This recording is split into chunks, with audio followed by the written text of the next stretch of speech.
दिल्ली में Connaught place से Panchkuiya road की तरफ जाइए तो आर के आश्रम मेट्रो से थोड़ा आगे एक पुराना सफेद गेट मिलेगा। अंदर दाखिल होते ही छोटे छोटे घर और घरों के सामने कब्रें। समझ नहीं आता ये बस्ती है या फिर कब्रिस्तान। इसी भीड़ में खास सी कब्र है जहां हिंदुस्तान का मसीहा हिंद सो रहा है, जो एक तरफ कांग्रेस का सदर, दूसरी तरफ मुस्लिम लीग का सदर और तीसरी तरफ हिंदू महासभा की सदारत कर रहा था। आज कहानी सुनाएंगे हिंदुस्तान के मशहूर हकीम आज़ादी के दीवाने हकीम अजमल खां की। हकीम अजमल खां की पैदाइश 11 फरवरी 1868 को दिल्ली के मशहूर हकीम खानदान में हुई। उनके वालिद हकीम गुलाम महमूद खान बड़े हकीम थे। कहा जाता है उनकी जहानत इतनी तेज थी कि सिर्फ चेहरा देखकर मर्ज बता देते थे। रामपुर के नवाब की बेगम जब मौत के बिस्तर पर थी तो हकीम साहब की दवा से उठ खड़ी हुई। उसके बाद वो 9 साल तक रामपुर के नवाब के खास हकीम रहे। उनकी हवेली का नाम था शरीफ मंजिल, लाल कुआं, दिल्ली 6। ये हवेली सन 1720 में बनी थी। तारीख का सिलसिला देखिए। 12 अप्रैल 1915 महात्मा गांधी पहली बार दिल्ली आए और कश्मीरी गेट के सेंट स्टीफेंस कॉलेज में ठहरे। वहीं दीनबंधु C.F. एंड्रूज के जरिए उनकी मुलाकात हकीम साहब से हुई। 13 अप्रैल 1915 गांधी जी और कस्तूरबा गांधी हकीम साहब से मिलने शरीफ मंजिल आए। 14 अप्रैल 1915 हकीम साहब गांधी जी को तांगे पर दिल्ली घुमाने ले गए, लाल किला और कुतुब मीनार, और उनके लिए वैश्यण खाने का इंतजाम किया। गांधी जी ने ही मशवरा दिया कि आप लाल कुआं से बाहर निकलकर दिल्ली के लिए एक बड़ा अस्पताल खोलिए।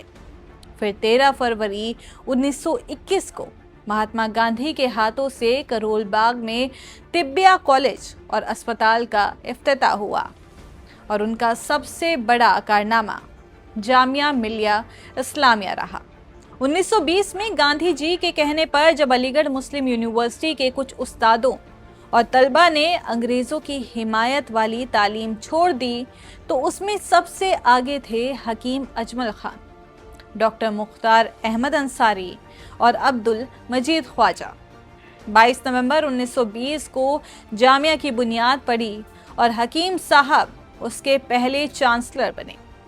1927 में अपनी मौत तक इस ओहदे पर रहे। शुरू में अपनी जेब से जामिया का खर्च चलाया। 1925 में जामिया को अलीगढ़ से दिल्ली ले आए। 1906 ढाका में मुस्लिम लीग के पहले इजलास में शामिल हुए। 1919 में मुस्लिम लीग के सदर बने। 1920 में ऑल इंडिया खिलाफत कमेटी के सदर बने। 1921 में अहमदाबाद में कांग्रेस के सदर बने और दिल्ली हुकूमत की वेबसाइट के मुताबिक वो हिंदू महासभा के भी सदर रहे। एक मुसलमान हिंदू महासभा का सदर। यही थी उस दौर की गंगा जमुनी तहजीब। मिर्जा गालिब का कोई अपना घर नहीं था। जिंदगी के आखिरी 6 साल वो जिस घर में रहे वो हकीम अजमल खां के वालिद ने उन्हें बहुत मामूली किराए पर दिया था। आज वहीं गालिब का स्मारक है। उद्योग भवन के पास वाली सुनहरी मस्जिद को 1920 में हकीम साहब ने ही दोबारा बनवाया था। उस वक्त उस गोल चक्कर को हकीम जी का बाग कहते थे। अफसोस की बात है कि जिस शख्स ने तिब्बिया कॉलेज दिया, जामिया दिया, हिंदू मुस्लिम एकता की मिसाल कायम की, उसी की कब्र आज वीरान है। जिस इंसान ने दिल्ली में तिब्बिया कॉलेज और जामिया को खड़ा किया, उसे ये दिल्ली कैसे भूल गई। हैरान कर देने वाली बात यह है कि जब कांग्रेस अपना फाउंडेशन डे मना रही होती थी तब इस कांग्रेस ने कभी अपने इस अध्यक्ष की सुध लेने को नहीं सोचा। हालांकि जिम्मेदार हम भी हैं। सोचिए, जिस दिल्ली को हकीम अजमल खान ने इल्म दिया, सेहत दी, तहजीब दी, आज उसी दिल्ली में उनकी आखिरी आरामगाह पर एक दिया जलाने वाला नहीं है। उनकी वीरान कब्र हमसे सवाल पूछती है कि हम इतने एहसान फरामोश हो गए हैं कि अपने मोहसिनों को ही भूल गए हैं। गालिब ने कहा था, हुई मुद्दत की गालिब मर गया पर याद आता है। आज वही शेर हकीम साहब पर सटीक बैठता है।